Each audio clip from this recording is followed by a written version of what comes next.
Hi guys, TotallyDubbed here, and today I'm doing a video review on the Akaso Brave 7LE.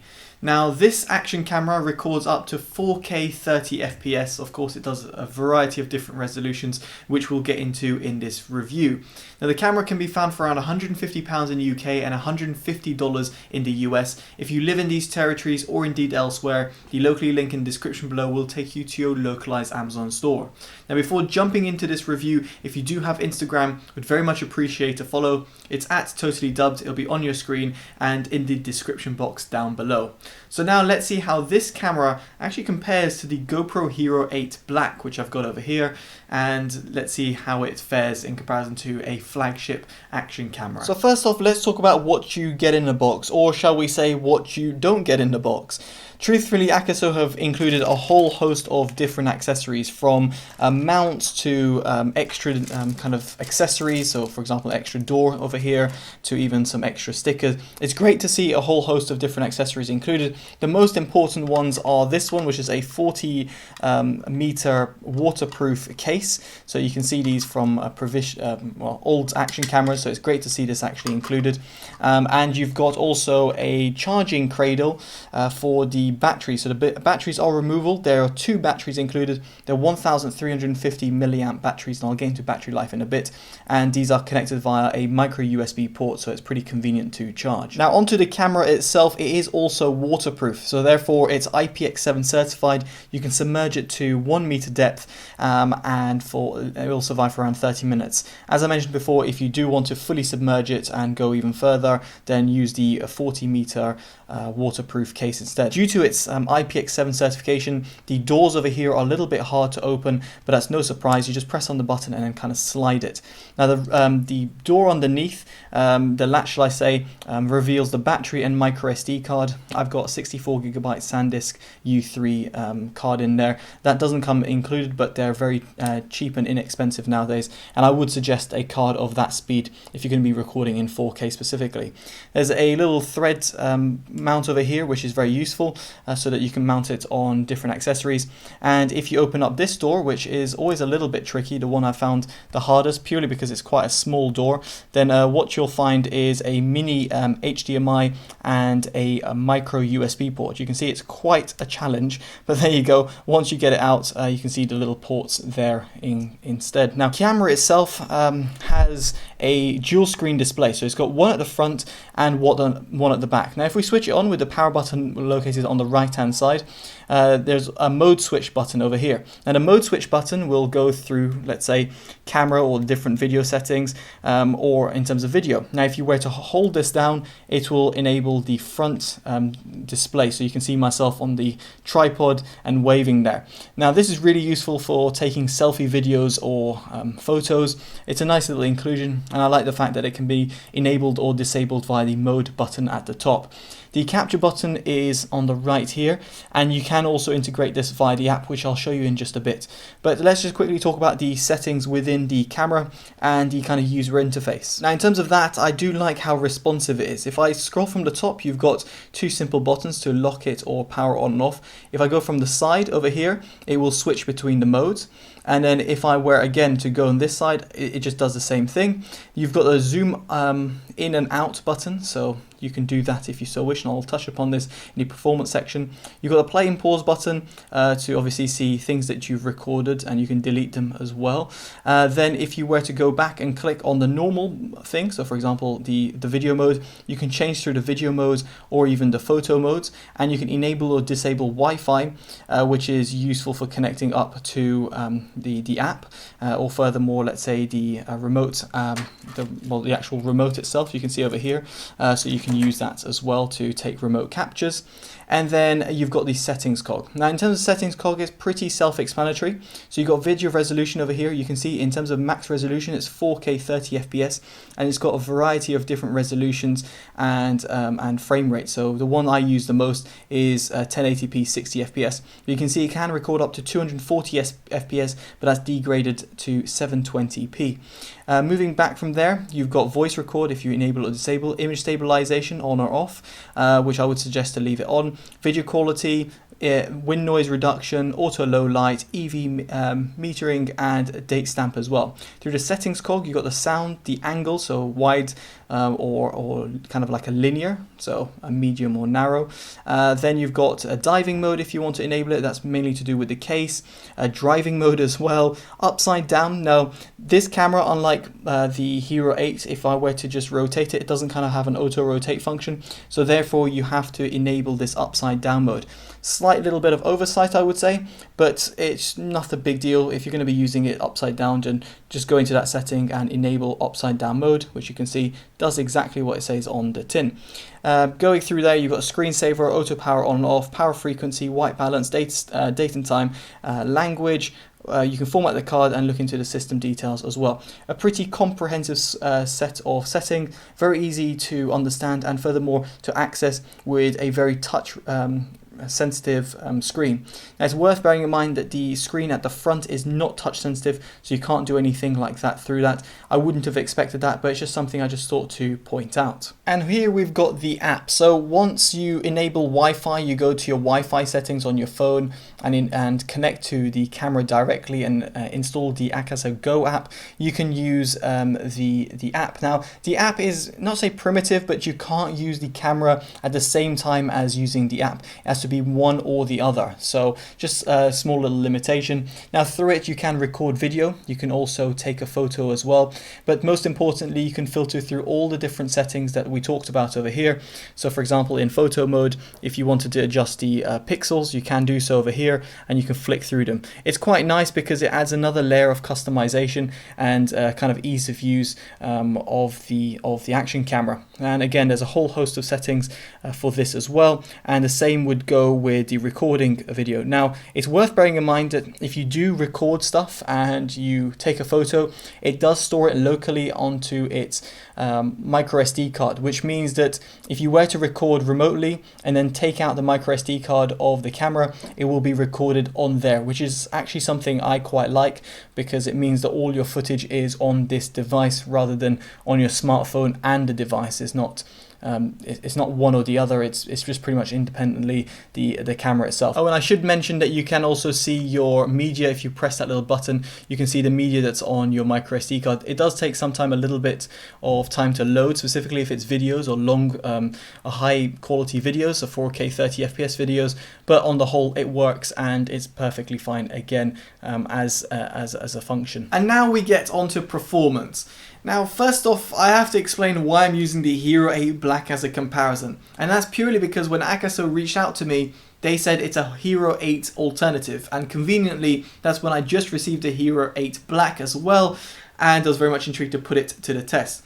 Now what I will say is that the Akaso Brave 7 LE shouldn't really be compared to this 2.5 times more expensive camera, because in every single test it's nowhere near as good as the GoPro. So let me explain. First off, let's talk about image stills. Now the Brave 7 LE has a 20 megapixel sensor in comparison to the 12 megapixel sensor on the Hero 8 Black, and you'll be able to see from the shots over here that the shots look a little bit washed out, a little bit more grainy, and they just don't pop as much as they should, and therefore just don't look as lifelike as the Hero 8 Black does. Now while it does have a larger zoom and therefore allows you to zoom even more, and that can be somewhat pointless in some scenarios, it is actually okay. For a camera of its price, I will say that it's perfectly decent. It's not great for its price, but it's decent. And again, compared to a camera that's more of a flagship action camera, it's just nowhere near as good in any sort of way in terms of stills. But let's be honest, who takes stills on an action camera? It's all about video quality. Now here I ran the action camera on my mountain bike while I was going within Wimbledon Common. Now when I say mountain bike, I wasn't going down some crazy trails and doing some crazy jumps and all that stuff. I was just going around on a pretty much normal route that a lot of people will be able to recognize. If you're in around Wimbledon, then you'll know exactly the route. And I just went back and forth on a singular straight, and the reason I did this is because I could compare and contrast between the Hero 8 Black and give it a kind of fair comparison, rather than going down a hill that might be changing constantly.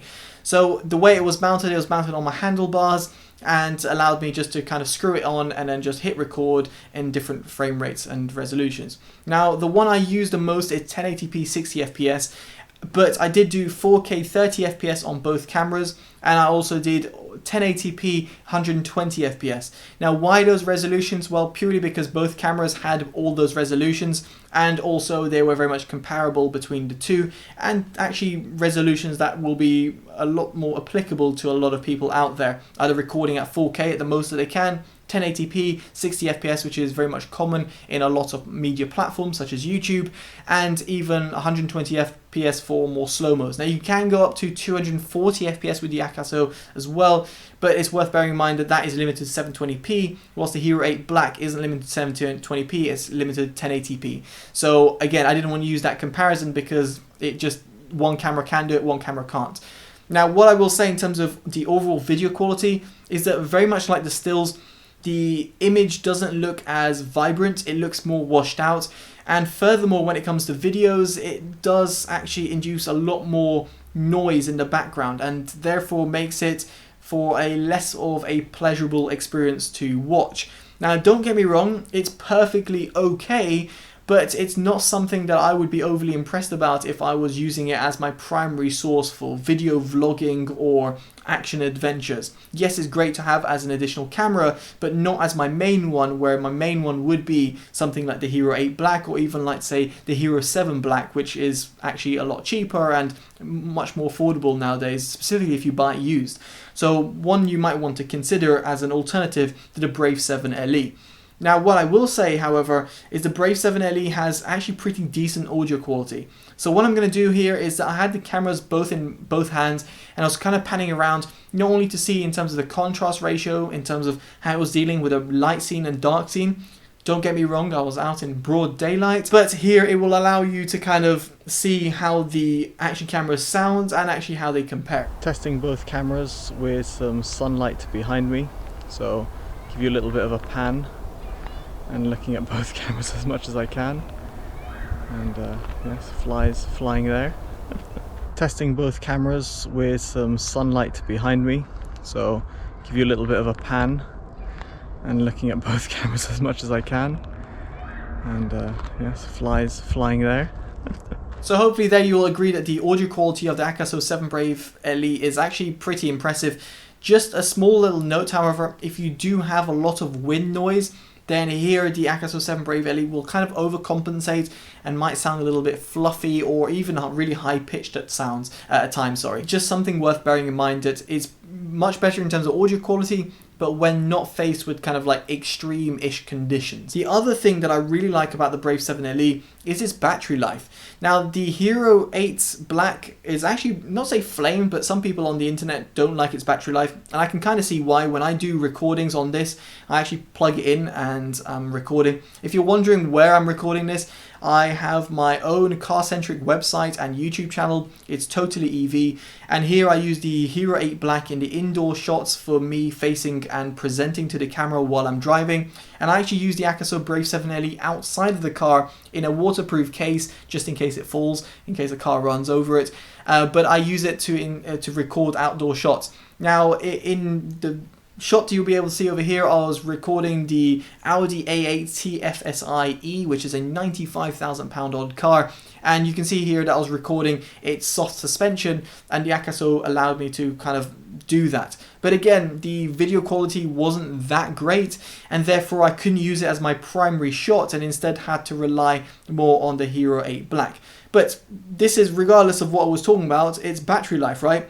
The battery life is insanely good on this Akaso. So I can leave it outside of the car, recording for over 2 hours straight at 1080p 60 FPS with its display off. So in other words, screensaver set and on the minimum, which is 1 minute. And it would record, and after all of that, I would get the camera out and it would still have about 30 to 40% battery life, which is insane. In comparison to Hero 8 Black, that doesn't last anywhere near as long as this Brave 7 LE. And the fact that you get 2 batteries included within the case, and they're very easy to swap in and out, means that you could potentially be recording up to 4 to 5 hours in a single setting, or even more if you've got even more batteries, which you can, I'm sure, purchase separately. So I do really love its battery life on the Brave 7 LE. So what is my verdict on this action camera? Well, quite frankly, its video quality isn't the best, the image quality isn't the best, its app integration is decent but can be a little bit primitive, but it does include a whole host of different accessories, has got a very easy to understand UI, and also it's got 2 displays which can be useful for doing selfies or if you're presenting to camera, and it is also IPX7 certified, so therefore can be submerged, has a waterproof case which means you can even take it even further than 1 meter, and its audio quality is pretty decent and battery life is insane.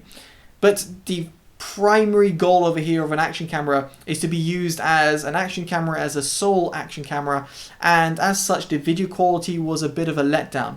If it was my money, I would want to spend it on potentially the YI 4K Plus or the GoPro Hero 7 Black. Again, I can't comment about the Hero 8 Silver because I haven't tried it, but the Hero 7 Black, if you buy that used, I'm pretty sure you can find that at sub £200. The Hero 7 Black can be found for around that price, and as such would be my go-to recommendation, having had that camera and tested that camera. It is insanely good in terms of video, in terms of stabilization and just overall image quality. So that's my take on the Brave 7 LE. Let me know in the comments below what you make of it, or of alternatives that you might suggest instead of the Brave 7 LE, other than the GoPro or the YI that I've suggested. And of course, if you do like these independent, unbiased reviews, make sure you give it a like, subscribe to see more, favorite and share, as it'll always help the channel grow. And that's pretty much it. Alright guys, I've been Totally Dubbed. Take care and bye bye.